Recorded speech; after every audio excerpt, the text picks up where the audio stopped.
Excellence, I'm afraid. Fingers crossed for him.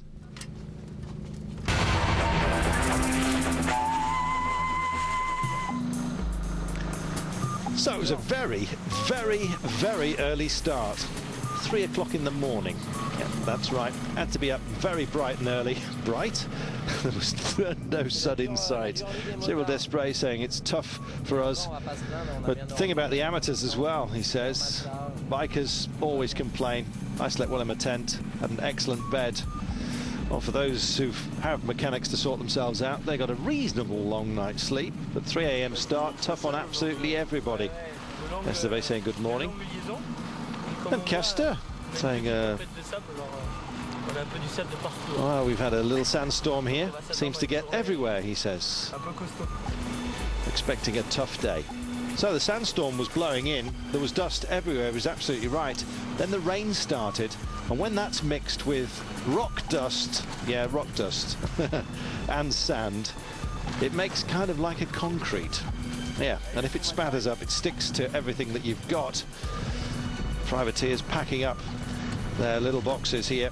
These are put on the Elf plane. They carry everything. Their bed, their spares, souvenirs, photographs of home. They load them on after doing all their repairs overnight, don't forget. With a 3 AM start, some of them didn't get any sleep at all. Quick cup of coffee, muesli bar, and off you went. And yes, you're right, they are ski goggles that everyone's wearing here. The best thing you can possibly have for maximum vision and least sand. So it was really whipping up a storm when we got underway. You've seen what was ahead of them, a nightmare. Finally, we were there. And behind this rock was where they were waiting to go. They are gladiators. They really are.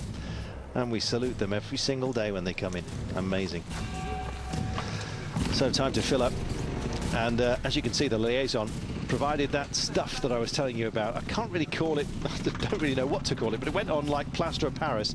And you had to take a lot of it off, because otherwise you were carrying an awful lot of extra kilos. It wasn't just a case of exposing your numbers. It was a case of just trying to lighten the machine. Some didn't even bother. They thought, oh, to hell with it. Let's just go.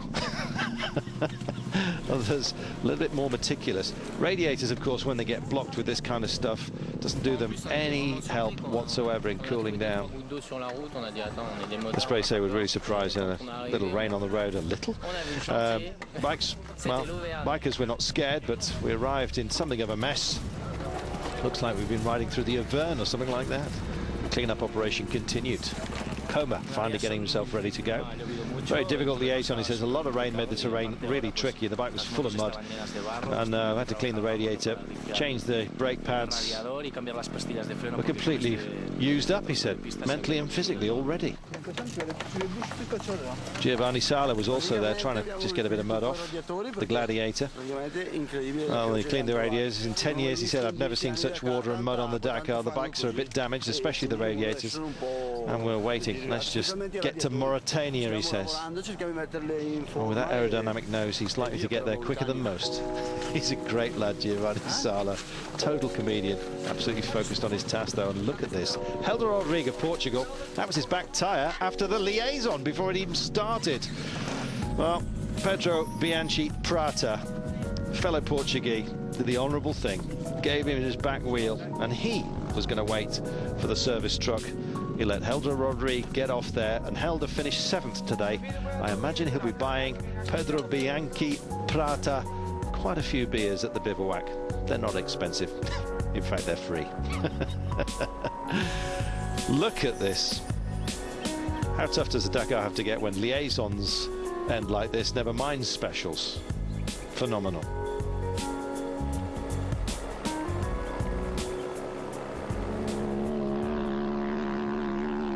So finally, they were off the leash and gunning for that horizon as ever. Squeeze that throttle, let it go, and just hope you don't bed in. Fantastic. Jordi Villadoms, winner today for Spain.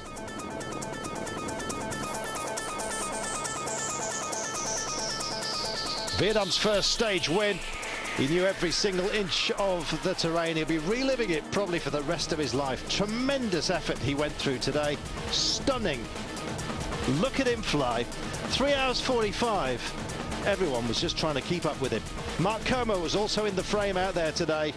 The man out front was just letting him go, it seemed. Controlled pace is what it's all about if you're going to win the Dakar. And Como has found control out there. He loved it. We loved watching him as well. Esteban Puyol was trying to chase him down. Chris Blaise as well. They were all kind of in the mix together, all within sight of each other, often standing on the pegs and having a look behind. Just taking a little less care than perhaps they should do up front to see who was pushing them hard.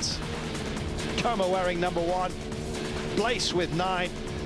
Esteban Puyol wearing that number 4. They were not holding back at all. It was all the helicopter could do to keep up with the boys today. Tremendous. They were flying. Best stage result so far for Chris Blaise. Finished 3rd on the day. He's 4th overall, but it's 47 minutes and 39 off the pace. He was taking no risks. He wants a podium. 3 minutes behind Castor he is at the moment. He really does want it, doesn't he? Giovanni Sala, the Italian veteran with that characteristic nose. 1.5 hours down he may be. Finished 6th on the day. Not going to win it this year, but he'll be back again and again. So will Helder Rodrigue, the Portuguese. Well, he hit back today. Finished 7th. Did so well right at the beginning of the Dakar, of course. 1 hour 24 down. He is in 9th place. And David Castor, 44 minutes off the pace, but he's 3rd overall, is desperate to hold on to that podium spot. Will he make it? You'll have to keep it here to find out. And Cyril Desprez, well, he went off on his own. He thought, to hell with you all, you're all riding together. I'm going to take a gamble. I'm going off in a different route. He did so, got himself into bother. Blamed the gearbox later, but I think it might have had something to do with the fact that he was alone. Look at these pictures. Phenomenal.